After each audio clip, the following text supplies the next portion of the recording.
Welcome in to episode 8 of our Let's Play Civilization 7 modded series here on the Manish Boost YouTube channel. It is Move Up Day, the transition from the Antiquity Age into the Exploration Age, and our quest as the Vikings, the Iceland civilization, is about to begin. Let's see what the Exploration Age of Civilization 7 has in store for us today.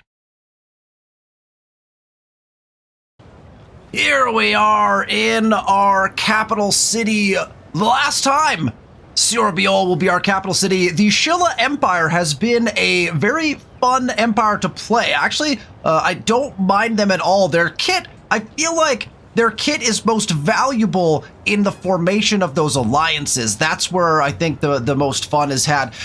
Don't get me wrong, their unique building is not bad, the Lecture Hall Pagoda. You get some really decent culture and happiness out of it. The requirements for making it effective from a adjacency standpoint are a little bit tricky. But I do feel like it's a pretty decent building, but I think the biggest bonuses came when we were looking at some of our social policies here, specifically this one, Strategic Allies, which, because it is one of our traditions, we will get to keep this policy card moving forward, which I think is going to be very, very valuable. This is the kind of policy card that can really make a difference on a game long term. If you could get a couple allies, next age and really pump trade routes to them, we weren't able to do that in this age. I think we can make this even more potent. So that's going to be the goal, of course, is to continue to keep, hopefully Frederick, maybe even somebody from the distant lands as well as an ally, so that we can really utilize some of those tradition policy cards to our advantage. But we have completed the Antiquity Age, and upon pressing the next turn button, we'll be moving into the Exploration Age. Let's do it and make our transition to Iceland. Somebody got eliminated at the final turn of the game, some for an independent power. So we can see our results from the Antiquity Age. We were scoring 8 on the Legacy Path tree. Interestingly enough, in the rankings, we're kind of in the middle tier, just as far as how far we got in some of the different paths. And what we know is that someone in the distant lands had a very, very good Antiquity Age. And so we'll find out who that was probably sooner rather than later when we see kind of who's in the lead once we've met the different empires that are on the distant lands. So that is the end of the Antiquity Age for us. And so we get to make our selection for civilization heading into the Exploration Age. Now, upon recording this, the latest patch is out, and the latest announcement, which would have come out several weeks ago at the time that you are watching this, regarding changes to the game of Civilization 7 has been released. If you want my thoughts on all of the changes that are coming in the next few months to Civilization 7 based on what was announced in early February, check out the Twitch channel, twitch.tv/manishmoose. Monday nights, we play Civ 7 on the Twitch channel, so I have lots of thoughts. I have very mixed feelings about the stuff that's been announced. So if you want more on that, I'm not going to cover it here because I want to focus on the gameplay, but I am intrigued and slightly disappointed. I really enjoy how Civ 7 is right now. I don't think it's perfect, but that may give you a clue as to how some of my feelings may come about. I do think I'm going to like the changes, I hope, but I'm just not sure on some of it. So anyway, I'll leave it at that. This is the Civ selection screen, which in the future you'll be able to just choose to continue as the same Civ, which is possibly exciting for some people. I think it's going to be intriguing for sure. We are going to be playing as Iceland. So let's check out the details for Iceland really quickly before we jump into playing them. I am excited to play Iceland because they're one of the newer civilizations, and I think that their gameplay is very unique and should provide some excellent synergy with Isabella. And actually specifically why we were playing as Isabella was because I wanted to get to Iceland with Isabella. So the Shilla Empire felt like a good kind of cultural fit where we could push culture a little bit and then continue to do that potentially with Iceland as well. And then we move from there. So Iceland, and the fun thing about Iceland is I will not be able to pronounce anything correctly. So when I pronounce things badly, you could comment about it if you'd like and tell me how to pronounce it. I don't know that I'll actually correct my pronunciations most of the time. And most of the time, I'm actually thinking I probably won't even attempt to pronounce half the stuff here. So, Iceland, the Kringla Heimsins gain 500 culture, which is a pretty decent chunk when you discover a natural wonder in distant lands. I actually think that that's not such a big deal. 500 culture is a pretty decent number, but there's only like, what, 3 or 4 distant lands natural wonders, and so you're capped out at like a gain of like 2,000, which by the end, I mean, hopefully if you find them fast, it makes a difference because it gets you certain cultures earlier than other, certain civics earlier than other people. That's kind of the goal, right? We also gain a relic every time you study a civic mastery after completing a certain civic. So the advantage of playing Iceland is you pretty much can gather most of the relics you need via civics masteries. So the focus on culture becomes very important because you don't really have to focus on spreading your religion very much at all, because you don't actually need your religion to gain relics necessarily. So you can make different types of religion timings and different types of religion decisions based off of that. You're no longer maybe having to go for the one that gets you the most relics because you don't actually need relics from your religion. You might actually prefer other things, and so maybe you're able to kind of delay your religion choice, and that's probably the direction that we're going to head in with that as well. Note that missionaries do cost 100% more, so they're giving you relics and then saying we also, like, you're not supposed to like really be doing a lot of religious stuff with Iceland. You're supposed to do your civics masteries to get your relics, and if you really want to, you can spend on your missionaries as well, but probably doing that to a large degree is not the best idea. We also get 30% production towards the Icelandic wonder, which is Reykjaholt, and so that will hopefully be something we can build. It's not the best wonder, but because it's Iceland's, I will try to build it. Our unique unit is actually kind of the feature of Iceland, which is the Vikingur, the heavy naval unit, which grants science equal to 25% of the pillage yields and healing, also has additional sight, and then with all of Iceland's added bonuses and little things that you can get, you will also have a lot of other bonuses to pillaging. You can pillage from 2 tiles away from the ocean, and you get a lot of other bonuses as well to those pillages, specifically useful for this heavy naval unit, the Vikingur. We also get the opportunity for the first time, at least on the YouTube channel here, to see a hero, or not a hero, but a great person. They call it the Saga Hero in Iceland. The Saga Hero can be trained in cities that have the Thingstader, and so the whole idea is to build one of those, and then you train just like you would like a great general or any other unit, these Saga heroes, and you have a set number of them that you can get. I can't remember what the full number is, but it's random which ones you get, and then each of those great persons has some sort of benefit. You go trigger them on a particular location, and then you are able to get some really solid benefits from them in a variety of different capacities, usually geared towards kind of the civs. So in this case, Iceland's gameplay, which I'm excited to get into that. And then underneath my head, we have what I believe I'm pronouncing correctly as the Thingstader, and it is the Icelandic unique improvement. This improvement actually, I think, could be very potent if placed correctly. +4 happiness, that's all right, but +1 culture for wet, floodplains, volcano, and vegetated tiles. So if you can find a real nice spot for it, you could get some serious culture on these. And that also is going to set up for some other civics that we can do that will improve those buildings as well, and maybe even some wonders we could use to enhance them as well.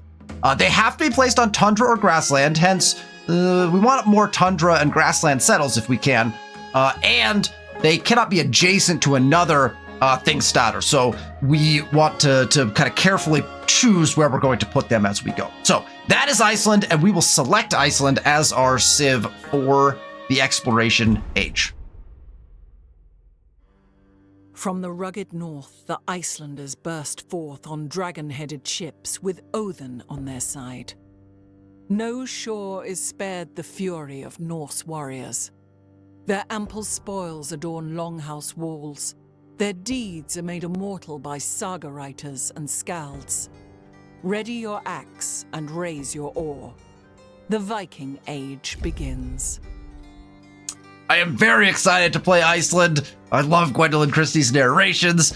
From this screen, let's do another quick check on some of the other things that we have access to. Here are some of the traditions. It doesn't include all the civics necessarily, but we can at least see some of the traditions that we have. Again, I'm not going to try to pronounce some of these, at least not currently, but we can train, training naval units grants culture equal to 25% of their production costs. So before we build our navy, we want to get this one in so we can get that 25% additional culture based on unit production costs when we're training those units. We also have this particular tradition. All buildings gain +1 culture and production adjacency from volcanoes and natural wonders. As you can imagine, that pairs very well with everything we've been doing with Isabella. 25% gold towards purchasing repairs as well, so when those volcanoes erupt, we can repair for less. Naval units grant culture equal to 50% of their pillage yields. Remember, we get 25% science from pillage yields already from our unique unit, and now we get 50% culture as well. That makes pillaging very effective, particularly naval pillaging, obviously, right? And then +10 healing for naval units outside friendly territory. So you can tell how you're meant to play Iceland. Build boats, pillage land, the Iceland way. Let's jump in to the exploration age. Here we go. Now, I don't know if we're actually going to see somebody at the very end of that last turn. One of the AI eliminated a distant lands player because we saw that pop-up that happened in the bottom corner. So it's a distant lands independent power destroyed at the very last moment in the Antiquity Age. And we will be jumping in and seeing what we can do here. Now, what you'll notice right away is we have actually met Harriet Tubman, who is playing the song High this go around. We have met her already because, if you recall, we had seen her borders very early on with this scout right here. So now that the exploration age has started, we actually know that she is in the game formally, and because we had seen her, we have now met her. And we can kind of see from her numbers, maybe just who was causing all of those issues for us in the Antiquity Age. Look at Harriet Tubman's numbers. 123 science and 243 culture. Those numbers are off the charts. And now we know exactly who built all the wonders. And now we know exactly who got all of the legacy paths completed way too early and ended the Antiquity Age by turn 137, which is probably like 20 to 30 turns faster than I have seen most Antiquity Ages end. This is ridiculous. She's also making 203 gold, and she has 7 settlements in. I mean, Harriet Tubman's numbers are like borderline uncatchable. These are huge numbers. Now, we haven't done our opening turn yet, so we can push our numbers a little bit here, but she has high numbers in both science and culture and money. That is setting up for what will be a formidable opponent. Harriet Tubman clearly having a fantastic game. That's crazy to think about. All right, and we have army commanders with available promotion points as well, so that is nice. And that is all because of which one gives that? Is that maybe that's not terracotta? Maybe I'm crazy. I can't remember. Anyway, we got a promotion from something, so we'll go check that out right away, really quickly. We do, in fact, probably want to have this guy be more of a militaristic leader. So I think we're going to give the maneuver ability to this guy as our promotion. It's tempting to give him leadership and also just stick him in one of our cities because we could get that 5% bonus to all yields, but we'll use at least one of our guys in an offensive capacity. We do know that we want to do some of those things. Obviously, we have attacks that we would like to make at some point here. And now comes our big decisions. We need to choose our legacies for the exploration age based on how we did back in the Antiquity. I am going to run through all of this, make my selections, and then I will walk you through what I chose after I have done it. Okay, I I have made my legacy path selections based off of what I think will do us best. What I've done is I have taken, we had one militaristic point only available to us, so I took one expansionist attribute point, and then I actually used our wild card point to get a second expansionist attribute point, because that gets us to the level where it tells us specifically we get +1 population in all of our towns. That is a big one. We want to start off with that to the best of our abilities if we can. So I can get all the way to that one if we do it this way, which is what I'm trying to do. Now, I did go ahead and take the Silk Road's Golden Age. There's a lot of argument for why you may or may not take the Silk Road's Golden Age. If you only have 3 cities or so, which we have 3, you only, if you change your capital, which I almost always suggest people do, because you get 2 cities that way, right? You get your original capital maintains its city status, and your new capital will get city status as well. So remember, all of your cities revert back to towns except for your capital at the start of the age. So you need to build your cities back, and you have to pay to convert them back into cities again to do that. The Silk Road's Golden Age makes sure that all of your cities stay cities. You don't have to pay to convert them back again. Now, if you have 3 pretty fully functioning cities, I typically would say don't take the Silk Road's Golden Age. It's only going to cost you like probably maximum like 200 gold to convert your last city anyway, and there are probably better ways you could potentially spend your legacy points rather than doing that. Now, the reason I'm going to take it is, number 1, we actually did not get to the 3rd level on any of the other ones. Remember, our Antiquity Age ended up being cut very short, so I only got to the Golden Age for Silk Roads. It's actually the only Golden Age path available to me. That doesn't mean I have to take it, but if you recall, our 3rd city was a very late city, and we only built probably, I don't know, like 4 or 5 maybe buildings in it. So its cost would actually be much higher than a city that you had established and actually built up really nicely, right? Where the more buildings, the more population you have in it, the cheaper it is to convert it to a city. Ours is not where I would typically find a third city, where it's all built up and there's lots of buildings and high population. It's actually quite low population, and we were buying in buildings towards the end just to make sure that we got it to the level we wanted to get all of our uniques in, right? So I think it's actually going to be worthwhile. I'm not sure how much gold it would be. We could have probably checked that, but I'm going to take the Silk Road's Golden Age just to save a little bit of gold here at the beginning and keep our 3 cities up and running on the get-go. I also decided not to take any of the different specific things you could get in the cultural tree from Inward Perfection and Wondrous Heritage. I just went with 2 cultural attribute points. I think those are going to be more worthwhile for us. I did the same thing in the science one. I just took 2 scientific attribute points as well. I did elect to change my capital, and then I went back and after the Silk Roads one was in, we still had a 3rd one to spend, so I grabbed an economic attribute point as well. So those are the legacies we are going to go with for the beginning here. That means we need to come up here and assign our attribute points. Now, we have 2 cultural attribute points. We have no attribute points in this tree yet, so we're going to get an immediate 12 culture, which is really nice. And then we have a big question. The question being, do we go 25% culture towards studying civics masteries, which actually benefits us quite a bit as Iceland because we get relics from studying civics masteries?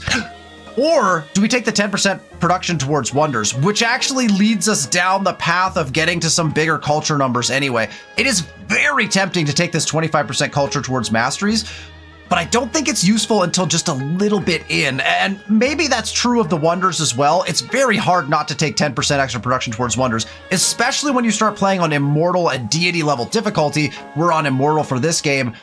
The AI loves to build wonders, and so they will take wonders from you because their production numbers are off the charts. And so if we want a shot at wonders, we kind of have to be giving ourselves the best possible reductions. So I'm going to take this reduction on wonder costs. I still need a confirm button on the screen. We didn't end up taking any diplomatic points, and that was mainly because we already had all the diplomatic things that I kind of need for this age based on the fact that we were playing Shilla last time. We took 1 economic slot, and this one I think is an interesting one to choose as well, right? Because we could get +2 gold for every tech or civics mastery, which is not going to be useful for a little while. And then it kind of depends on where do we want to put stuff down to go towards which of these things. This 15% is probably the one we really want next. This +1 gold for imported resources is going to become critical. And if we take the trade one, we can get to both of these. And I do feel like there's going to be an opportunity to go down this side of the path and kind of help with what we're doing. We're going to try to establish a lot of trade routes because of our Shilla tradition. And so I think we're going to go in this direction first with our economic path here.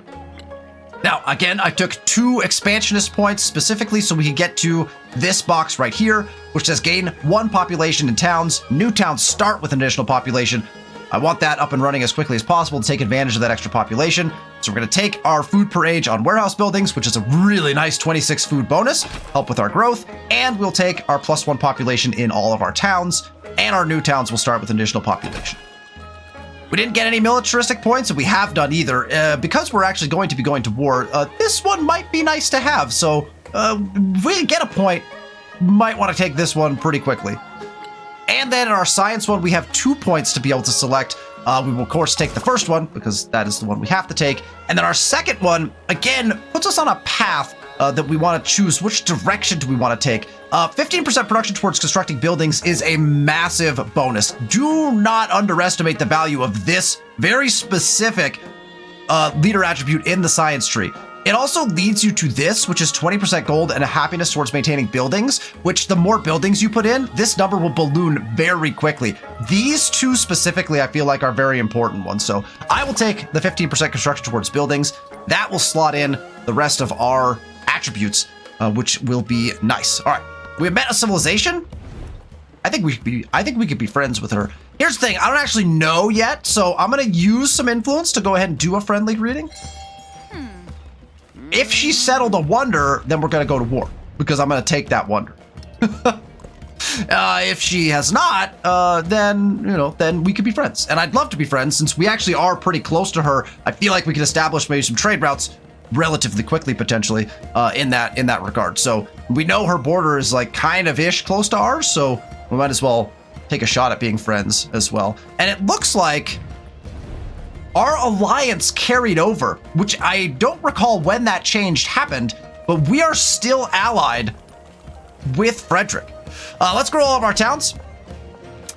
This one is relatively simple. We're going to grow to this tile. Actually, no, we could just grow straight to this one, right? Yeah, let's just take this tile right away. We'll just grab the cotton and just have it because we want it. So let's go ahead and do that. Boom. There we go. Got the cotton from them.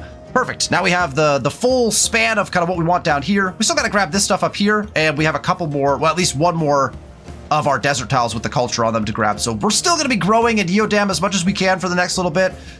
We're going to want to get them something to help with that. 30 turns to growth is not great. And we need, how many, let's see, how many do we need? Do we have this already? We have a fishing boat there. We need 1, 2, oh, and now we need 3 and 4. So we need 4 growths at minimum here. Well, 5, I guess, right? 5. 1, 2, 3, 4, 5. And there's actually 2 reefs as well that we could also get, which are really nice too. We could be in a growth mode here for a while. I'd like to eventually, of course, probably make it into like a resort town or something like that. Although actually, I'm not seeing a lot of happiness on a lot of these tiles. So maybe that's not actually the best play for it.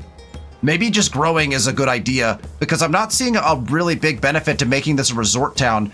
There's not a lot of natural happiness yield here. So we could get a bunch of happiness on Uluru if we made it a resort town, but not otherwise. So something to think about as we're going through.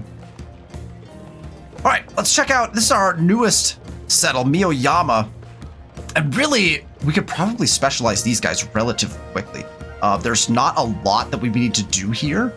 And in fact, probably putting down like a farm that has extra yields on it. Like this farm has like all 3 yields. That might be like our best bet potentially. I'm gonna do that. It's not a great tile, but nothing is really great tiles here anymore. Miyoyama is already doing its job. It has grabbed the resources that it could. Unfortunately, this town took some of the resources we could have had when they settled it. So we kind of got blocked off here, but it's got its wonder tile. It's kind of gonna do its thing. So we'll probably specialize them. Gosh, we might even just specialize them right now. I'll have to think about that because they have 17 turns to growth. We could just specialize them and start shipping their food into our brand new capital of Skalaholt. Let us continue with our expansion plans. We get access to these rubies, which is what we want.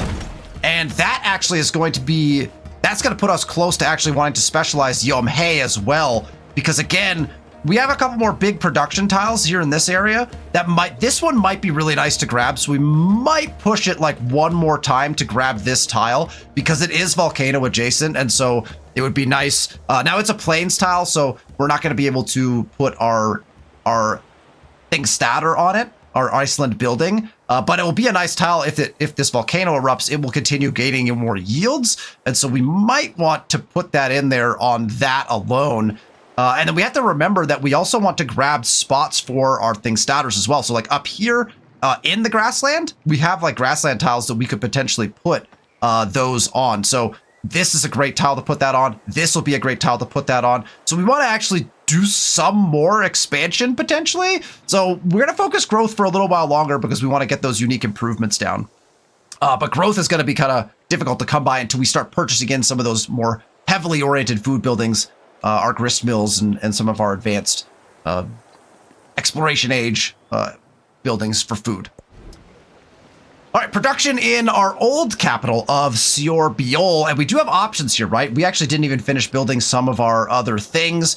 My first and foremost, most important thing that I like to do is let's get merchants up and running. So we are going to go merchant right away. We're probably just going to go merchant in both of our cities because that's kind of what we need. We are able to trade with Rome, so we want to be able to get that online, and we have resources to assign. And this will become important because we do want to get our growth just right. So I'll take a look and I'll let you know what I decide. Okay, I think I've got my resources arranged how I want to. I've kind of stacked and mixed production and food. I put a lot of our food into Gyeonggi because their food was quite low. And their production was low as well. So I kind of split up our stuff as much as I could. I think I'm going to leave these camels and truffles out for now. I know we are training units technically. Once we actually start training military-based units and other things besides just merchants, I will put the truffles back in, probably to whichever city is going to be doing that. But for now, I'm going to leave them out for the extra gold and happiness. And then we got everything else settled. And I went ahead and put Yomhei and Yodam with our growth stuff. Miyoyama really doesn't need to grow anymore. And in fact, we probably should just specialize it. So that's probably what we're going to sit with there for now. What I would actually like to look at is specifically because Miyoyama might just be a good place to specialize right away because there's just not any like really fantastic tiles to grab with them, is what would be the best specialization for them? Okay, so it looks like the best specialization for Miyoyama is unsurprisingly going to be a resort town. Gonna double up on some of the resources here. However, because of that, I am actually going to let them grow at least one more time because there is a tile out here that has happiness on it, and it's happiness tiles that get the boosts from what they have. So now that I've thought about that, I actually regret putting this in because it didn't have any happiness on it. It would have been more valuable to take the ones with happiness because I forgot about the bonus to happiness tiles and resort towns. So we have a lot of them already. There's a couple more down here that have happiness. So as we potentially grow, I think we could maybe put some stuff down. Like this tile right here with the clay pit on it, probably not super important for this particular town. So what we could do is put like a granary there potentially, right? And then move that onto one of the happiness tiles to make it so the resort town is benefited a little more. But let's grow at least one more time here. I think we'll have to figure out how we want to spend our money. Do we want to spend our money on a couple of those warehouse buildings? Possible. It's possible that we might want to do that. Let us pick our first technology. Now we have choices here, pretty important choices. We could go here to Serpent's Mound, which does feel pretty good. And what you'll see is some really nice changes that came through with this last update. And that we now have these kind of pop-out boxes, which are pretty nice. And if I wanted to go into the pop-out box to see more, I could press the K button. And now I can actually go into this, and now I can highlight over this. And if I want to read that and hover over that, I can press the K button again. And we have nested tooltips, something that arguably should have been in the game since launch, but is now, finally, 1 year later, a feature in the game. Not everywhere yet, but it is in certain key places, which is a really, really big deal if you were looking for that information. Was it in the Civipedia? Some of it probably was, but the Civipedia we know was questionable as well. Now, these nested tooltips are wonderful. So we can click out, we can click in, we can see more. It is a wonderful thing. They have mentioned that they might be talking about like a toggleable where you could actually just have it be on a timer. So if you hover over it for a certain amount of time, it locks instead of having to press the K button. Very similar to how Endless Legend 2 does their nested tooltips. So they're taking cues from, I think, other 4X strategy games from Firaxis. So now Serpent Mound would be useful to us. Why? Because +3 science and +2 production on all unique improvements in the settlement is very nice. Why is it very nice? Because all of our things starters are unique improvements, and if we got some bonuses on those, that feels really, really nice. Now, we don't have a city that we're going to be like, it's going to have like a ton of these necessarily, but the ability to access the Serpent Mound and potentially try to build it, I think is a really big deal for us. This also gets us access to the fleet commander, and we want a fleet commander as soon as possible so that we can go do pillage things, right? So I think we're going to go astronomy first. You could always make a good argument for gristmill or sawmill being first. You could also make an argument for cartography being first. And actually, man, cartography is so tempting because this gets your civilian and support units into the ocean. And we do not have very much science, so we're going to be like behind a little bit on science. It's really, cartography should probably be your first play, because you could get exploration done on the new world faster. But if you want Serpent Mound, I feel like you kind of have to push for Serpent Mound. Is Serpent Mound critical for us? I don't think so, but it would make our thing status very nice in at least whichever city we choose to build it in. So I'm gonna get greedy and go for a wonder. Why not? This whole game feels like it's just been about being greedy. So let's do that. Now, we have some choices to make here for our civics. We can 0-turn piety, which gets us quick access to our temple, which gets us quick access to our religion. However, we're playing Iceland, so we don't really need that necessarily. So my thought is, let's go into our Iceland civics really quickly and probably right away. So if we go into Landnambach, we can get access to the gain a relic every time you study civics mastery, so we don't have to worry about that anymore. We get access to our Thingstader, which obviously is very good for us and we want that. And we also get access to Drekka Hofwood, which gives us that culture for training military naval units. That sounds very good to me as well, so let's go ahead and do that. It is a 0-turn, you'll notice, based off of all the culture we had accrued from the last time, so that feels very good. And then we'll move on from there. And honestly, I might be doing the same thing I did last time, where we pretty heavy focus these civics in the Iceland tree before we even come back and do very many of these. Specifically because we don't have to focus religion, so there's no rush to go to piety to grab any of the best religion things. We're not even focused on that anyway. So Iceland civics it is for us, I think. We are then going to put in our policy cards. We have 2 of them to put in. You will notice there's absolutely nothing of benefit to us in any of our traditions off the get-go. That is slightly sad. However, all of these are based around trade, which is why we're building merchants. So we're going to go ahead and put in the ones that I think are the most beneficial. Number 1, strategic allies, which I think is probably the best tradition card that we will have access to. Probably one of the better tradition cards in the game, even possibly. And then what else should we put in? So we don't have any trade outposts or factory towns, and we don't have many happiness buildings in our towns. In fact, we don't probably care about that so much. So we'll go ahead and put Golden Road in, +1 science for each imported resource. And you can see very quickly how it'll be very, very important for us to get trade routes out in a real way. Once we get trade routes out, we're going to start reaping some really nice bonuses. So we'll continue to keep that in mind as we go, which in fact means we're going to go ahead and trade a merchant in Skalaholt as well. And we're going to go ahead and trade a merchant in Gyeonggi. Even though Gyeonggi really needs some of these, I don't really care. We're going merchant. We're going to get as many merchants out as we can. We're going to max out all of our routes as quickly as possible. Now, we have an extra army commander. That army commander did in fact come from Terracotta Army. So we are excited about the fact that we have a new army commander. How useful is this army commander going to be to us? He's not useful yet, but we're going to need to get him down to the front lines when we go start to wage our war. So probably go and pick up some units. Maybe we'll go have him hang out in Skalaholt, and then he will be able to join our front lines over there. Actually, scratch that. He might be a really good person to grab an army and cross over into the new world. That might be his job, potentially. I'm going to move him to Skalaholt to start. because we're gonna have to pack an army up into him. And you know what? Here's what we'll do. Instead of that, let's have him sit in Yomhe, because then we can maybe get some train. We could use our money power to buy units in Yomhe, and then he could just jump into the water and cross over at some point. That might be the split. This general is gonna kind of sit where they are.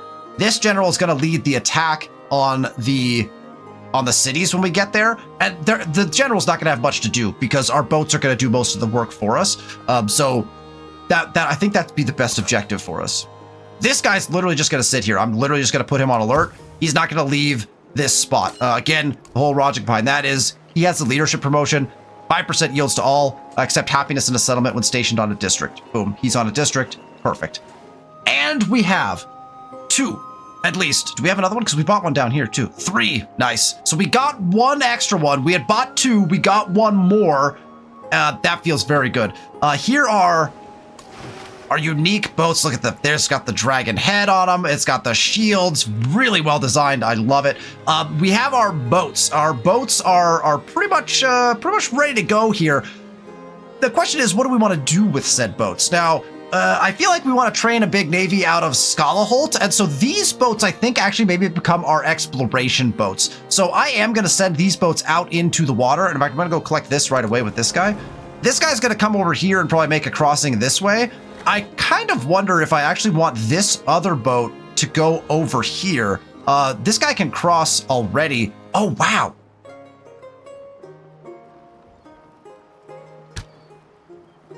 We glitched the game. We have successfully somehow cheated. This is hilarious. Look at this scout. We should not be able to cross this piece of water right now. But we had our scout sitting right here. And then open borders must have ended during the age transition. And so it kicked our scout out to the nearest tile that he could go to. And the nearest tile was in the distant lands. And so it booted him across an ocean. And we now get to explore early, which is actually massive for us because we're not even going into cartography. Who knew? Amazing.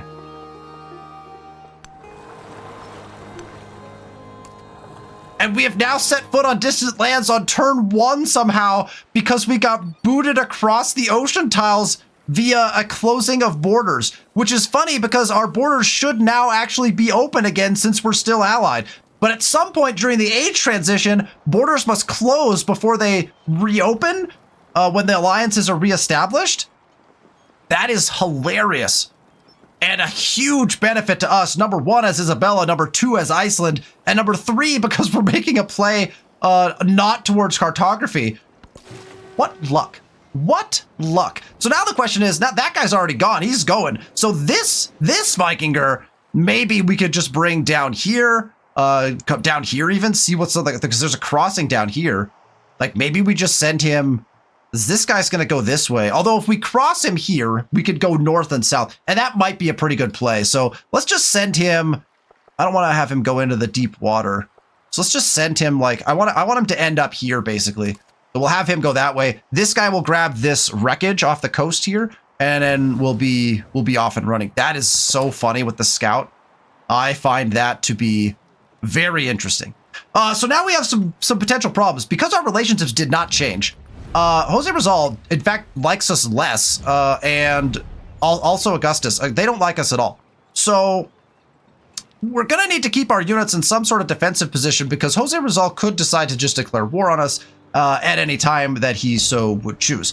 Hopefully we don't have to deal with that, but that is what we're looking at right now. So we'll leave our units in some sort of kind of defensive positioning here as we go. If he were to declare war, we could always pull our ships back and just come in here and support. Because our ships would be pretty potent coming in on these rivers. We could make some pretty good inroads if he decided to do that. So my hope is we can send trade routes to specific, not to Augustus. I want to be at war with Augustus, right? Because we want to come down here and take Hadramedium. And so, but Rizal, I'm totally fine with making peace with. So that'll be the hope maybe there. We'll just go into alert with a lot of these troops for now. And then this Vikinger, I am going to have just stay here for now. I'm going to have this Vikinger stay here. because what I'm going to do is be training most of my military commander, my fleet commander, and my boats out of here so I can ship them down quickly to Hadramedium to the war. Probably going to take Ravenna as well. I mean, I don't know. We might as well, maybe. We might leave that. Maybe we could convince... If we can convince Frederick to take Ravenna, that would be perfect. I mean, honestly, if we just come down here and take this city, maybe this one, I'm not even sure what we really want down here. It doesn't benefit us as the Vikings to take those particular settlements, but I want the Wonder, so we're gonna go grab that at minimum, right? So we'll see what else we decide to take in our land. These two guys are in defensive position again, just in case bad things happen. Conveniently, these guys are not hostile to us, so that is nice. So we will go on alert with both of these guys. Oh, I'm just going to have this guy go on alert as well.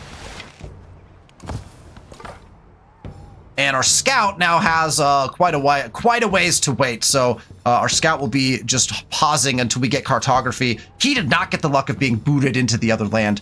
The last thing we have to do on turn number 1, which I realize takes absolutely forever, and I probably have talked too much about the move-up process, is we have to decide what to do with our influence. The question is actually, do we even have enough influence to invest? I actually think we're short by just a bit. We use our mod, our lovely mod that tells us little things about our different friends. We'll see that we have 1, 2, 3, 4 different independent powers, free peoples that are friendly with us, and another 3, 4 that are hostile to us. Now, which of these do we want the most? Technically, we would actually probably want, I don't know, the science ones are so questionable at this point. So we could check this if we go up to our city-state bonuses, right? This is another one of our mods that we have, so we can view all of our pieces, our rewards, our suzerain rewards right away. So the question is, which one do we want? So let me take a look and I'll see. So I think our first investment is just going to be in Stockholm up here. They're a nice trade partner. They're a nice border like between us and Frederick. The science bonuses I think are slightly better than the cultural bonuses. And we only have friendlies with culturals and sciences. That's all we have friendlies with. Technically, I would really like to be doing a different one. Gold, expansionist, even militaristic gives me a settlement limit. Like there are other ones I'd rather be doing. But I think Stockholm is our best bet. We actually can't invest in them right away, 227. So we'll go ahead and do that right away. We'll get that rolling. We'll get a suzerainty up and running as quickly as we can. And then probably go for like, again, just we'll suzerain the ones that are close to us. It actually might be really nice to suzerain Parkway down here. Because that gives us potential defensive capabilities down here, right? And they got some nice resources actually we could trade for if they expand out enough. So that might be another good one to potentially do. So we'll probably just kind of pick on some of those ones on our own territory for now until we discover some maybe better ones in the distant lands. And that actually brings us to where we can formally press the next turn button. We do have 1,815 gold. I think I'm going to spend some of this gold on ageless buildings in our towns to help with growth. I think that's a really good play. I'm going to put a fishing key down. In Yomhei. In Miyoyama, I'm going to put a granary down, and I am going to replace this tile with the granary so I can bump the population out.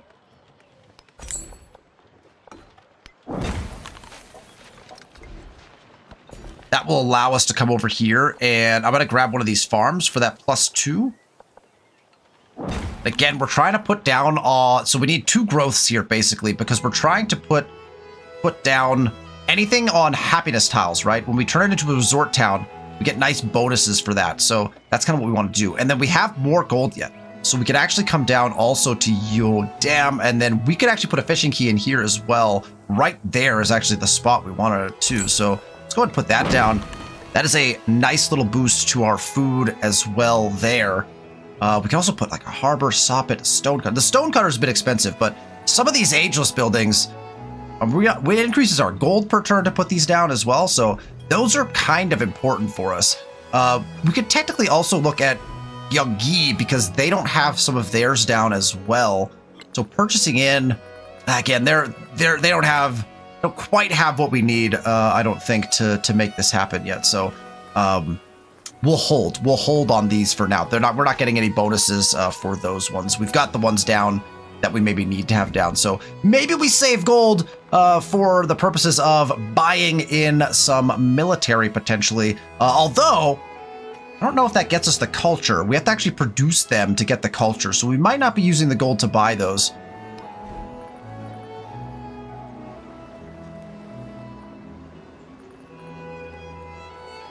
Maybe we come in here to Sorbiol. Buy in like a brickyard or something? Oh, all my tax are gone. I forgot. I will tack in between episodes and get some tax down so we know kind of where stuff's supposed to go. Definitely want to get our tax back in. That's another thing about the tax, the way that the game works, right? Because it's kind of resetting the game. The tax all go away. So if you have stuff tacked, you have to re-tack it all in the next age. I'll do tax more later. I don't think we're gonna need them in this particular just today specifically. So let's actually, you know what we should save our gold for? Think statters. Let's see what the numbers look like. With law, our land will rise, and with lawlessness, it will perish. Right away, we now have access to our thing statters and to our extra policy card, which actually we probably want to get this policy card in as well, right? We're not getting any of this right now, but I think what we'll do, because we're not actually training naval units right now, we'll wait on this just for a second, and then we'll put it in with our first happiness celebration, which, oh, look at this. Really nice change. We don't have to hover over it anymore. Look what they did. See the little 5? The little 5 there tells us how many turns left. Oh, such nice little changes to the UI. Why wasn't this done a year ago? I don't know. Our Vikinger got damaged. That's fine. We're going to go ahead and grab this. We'll get him back. Not a problem. A hulk of a sunken warship gives shelter to vast shoals of fish. Local fishermen flock to these waters for their bounty. We can sink commercial vessels nearby. Oh my gosh. That costs us 100 production for a turn, which is not great, but we get 120 food and 300 happiness towards the next celebration. That would arguably trigger our celebration much earlier. Or we can throw down our nets and we just get 80 food on the get-go. Now, minus 100 in our capital city. So that's, we build nothing for a turn to get 120 food and 300 happiness. I don't know if I need to have this celebration that early, but it's a lot. You know what? I'm going to do it. I'm going to do it. Also, that healed our boat, which is nice. Okay. We took the food. We sacrificed our production. Took the food and the happiness. Now we're 2 turns from a celebration. I like that. That feels good. We have to choose a civic. We have pretty quick civics that we can get. We can actually go here to get this other policy card, which would be very nice. Let's go. Let's get this one first. Reedy Gudana. Because we have buildings that are already adjacent to some of these, I think this is very valuable to us. Land Namabok is going to be our next civic, and it's also a civic mastery, so we'll actually get an early relic from that as well, because we already have the first one, right? The first one granted us the ability to get a relic every time we study a civic mastery, which this is one. All right, production. We have the capability. Let's double check.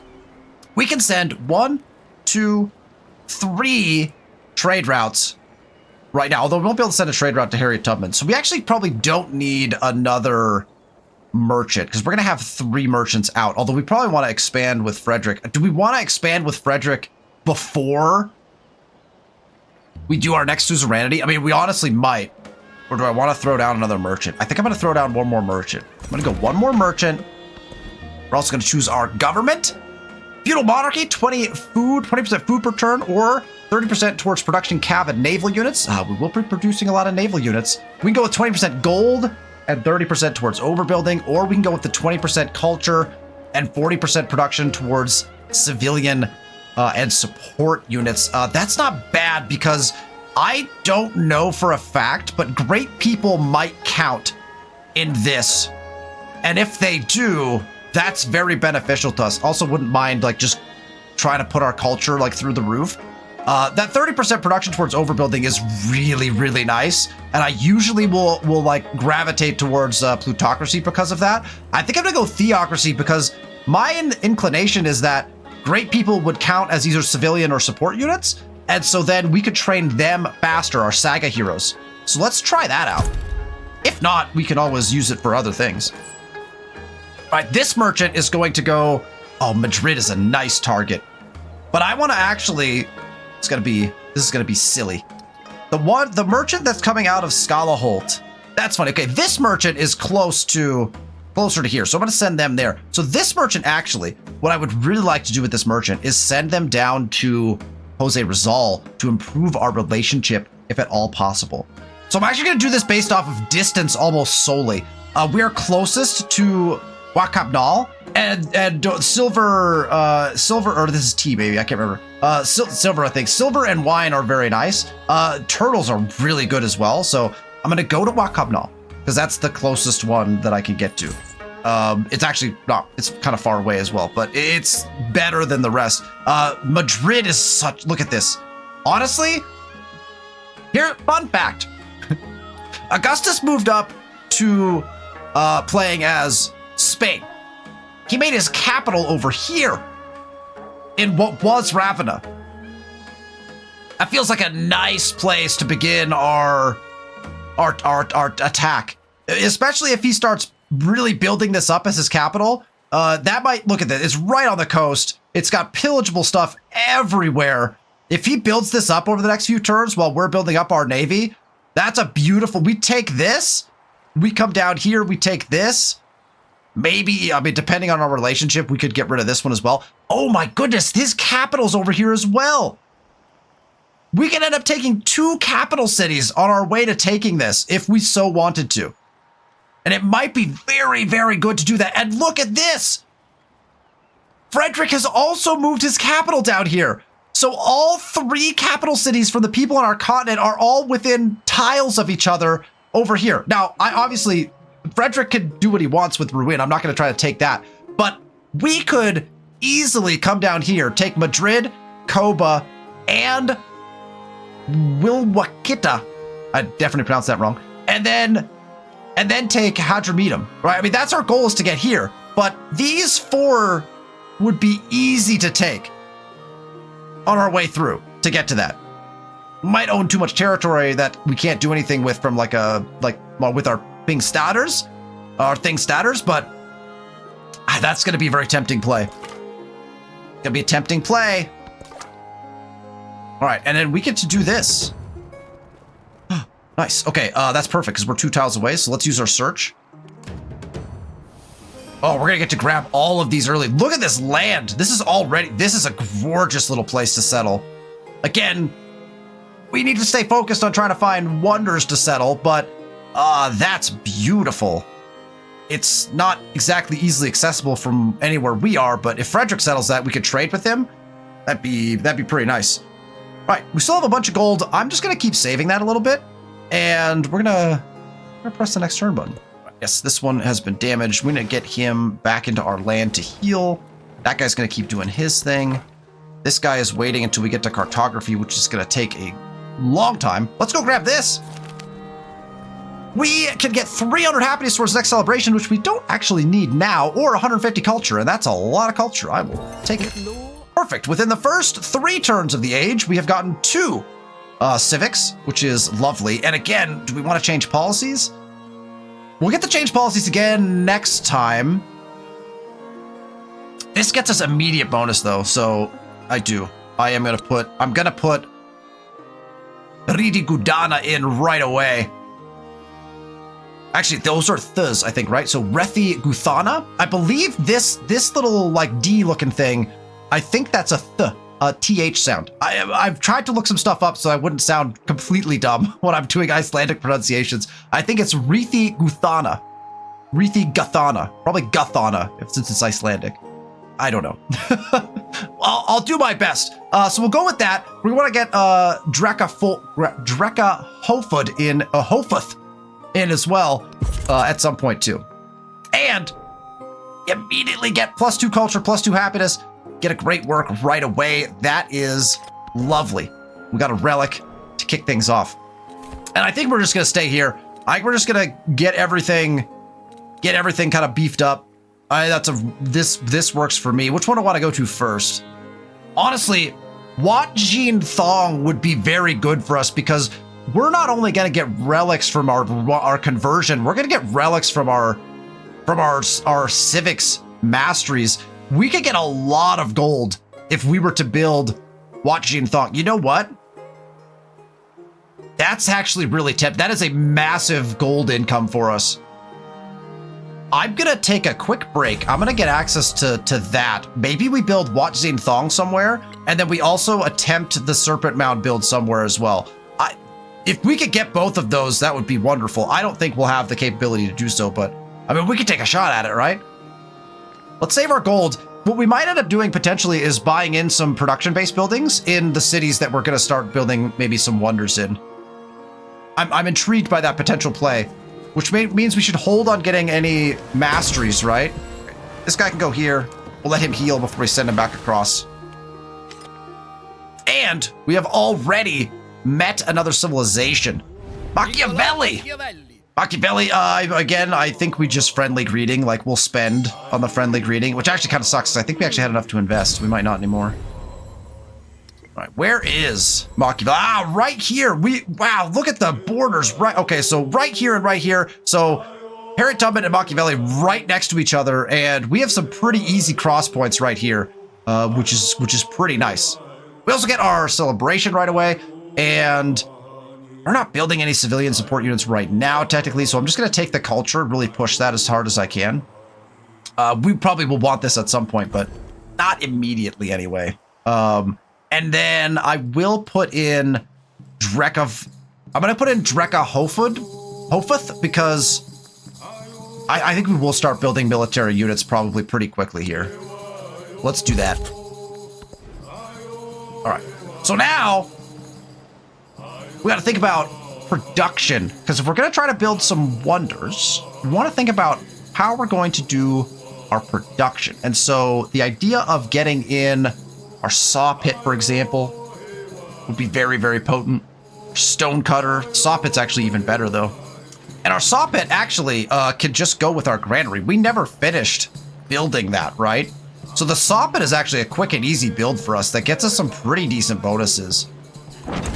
That feels pretty good. And then we can also start potentially getting our Thingstaders in like the couple locations that we already have for it. I do want to make sure we pin out some stuff as well before we like think about where we're going to put stuff. We want to think about river adjacency for wonders and things like that as well, but we can always replace Thingstaders, but okay. We got our merchant done over here. And again, I think what we want to think about here is, well, if we're going to be building a wonder, let's get our production up as high as we possibly can. So I think we go stonecutter. And the stonecutter we should be able to put this with our saw pit, because our saw pit was all by itself, right? So we can still grab this. Perfect. Perfect. We'll get a little extra production in both of our cities. And then this merchant is going to travel to Roma specifically, because there's more resources there. So let's get a trade route out to Roma. We probably need, I mean, we could actually trade with Madrid for a little while. We're not declaring war right away. Could do that, but we have to think about what we're doing down here as well. Jose Rizal has gone to war with us twice already, so we do need to be a little bit careful at least. And we do have another merchant, so we're currently sending a trade route to everyone on our continent except Augustus. Here's the fun thing you could do, right, in this age. So we happen to know that the next best place, probably, to go with our good friend Frederick is probably Capua, to be honest, because I don't really care for these clams very much. The tin is nice, though. So if we're going to Roma, we can send him to Capua, and he will walk there, and then by the time he gets there, we can then invest in expanding our trade relationships, right? So that's kind of a nice piece that we can do to be able to have that happen. Now, I just noticed something.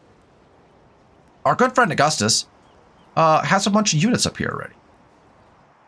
Augustus, are you by any chance thinking about declaring war? Because I don't like where you're sitting right now. I don't like what you're doing particularly.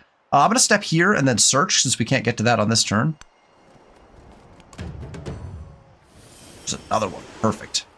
We are off and running in the distant land. That feels pretty good. I don't love these units up here.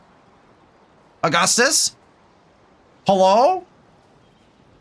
Oh, and then we need to invest. Let's not forget that. So our next investment, what is, we come down here, we invest in here. I think we do. I will invest down here because I think that's like our next easiest investment. We'll have 2 potential suzerains going here and here. And then, well, a third maybe here at some point because I don't mind getting another like culture boost up. Ava's here as well. That could be useful for us. In fact, my worry is that Ava gets destroyed, right? That's why I'm investing in like safer places. I don't feel like, you know, Rizal comes down here and destroys these guys. I don't think that would happen, but that could. I'm real worried about Ava. This is like right in between everybody. If anyone is hostile towards them, they might just get wiped off the map, and I don't want to have to go defend them necessarily. So we'll leave them for now, and we will go to our next turn.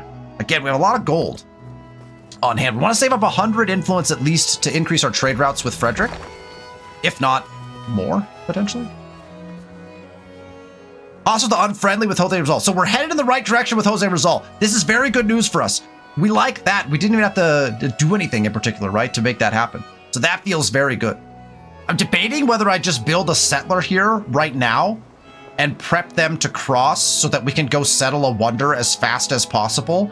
We're quite a ways from that, so I don't know if we have to do that yet. I would rather do like Stonecutter Brickyard, but I'm trying to remember where those were supposed to go. I don't want to put them on a good thing statter spot, so I'll do a little tacking. Okay, so I tacked out Scorbiol, I think, in the way we want. I think actually this is the best city for our Wat Zine Thong if we can get it, because we can get some really nice adjacency right here if we can put it right here adjacent to this river. It doesn't leave us with very many potential. I got like a couple ping starters. Only one of them is really good. I think Gyeonggi is actually going to be our best city for our thing starters, and that might make it the best possible build spot for Serpent Mound. Is this a grassland tile? That's tundra. I was gonna say that would be a perfect tile. We have grassland in here, right? Yeah, so like somewhere in here even we could throw. Oh man, will we have enough production there to build it? I don't know. We might take a shot at it there. I think we're gonna get way more highly valuable thing starters here in Gyeonggi. We're only gonna get like 3 of them in here in Scorbiol. So it's just we built a lot here, right? And we got wonder tiles taking up some of our spots. So I think this is a better spot for that. So I think we can focus on that, which means we kind of know where we want to go with a couple of things. All of that to set up the fact that I would like to actually build my stonecutter. So I'm going to put the stonecutter in on that spot where I have it marked right here. Well, that was a lot of work for that, but I accept the work. Okay, now that we know we might be building a wonder here, we also actually need to think about this spot as well. Okay, okay, I think I got Gyeonggi tacked out as well. I think that the brickyard and stonecutter are going here, because our best big starter was that spot. I'm just gonna double check. That's a 4-4. That's a 6-4. Yeah, so that's where that's gonna go. Okay, so which means we can go ahead and build in our stonecutter here. So let's go ahead and get the stonecutter down. Okay, stonecutter. Okay, this merchant, I feel like we probably should send to Frederick again, right? So we got one going to Roma. We got one going to Capua. So we just send the next one to Ruin. Again, we'll be expanding our trade with him as much as we can.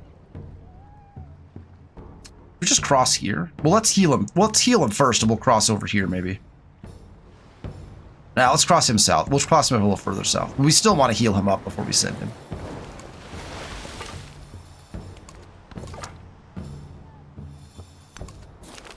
Uh-oh. Hostile! Hostile scout! All right, we can send a company of mercenaries to work in our capital, getting us 30 production and 200 happiness, or we could let them work the land, giving us 120 food to Skalaholt. I'd prefer the production, I think. And you know what? Get a little extra happiness towards our next celebration. Why not? I'll take that. Okay, that I think will do it for our episode. I've recorded for a long time. I need to tack out Skalaholt still, so I'll probably go ahead and do that. I have tacks all over the place now. I need to double check that they're correct. I did them relatively quickly. So that I will do in between episodes. We got all the way to turn 5, which to be honest, I feel pretty good about.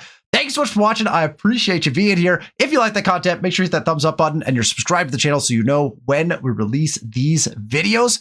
I appreciate you, and I'll see you next week.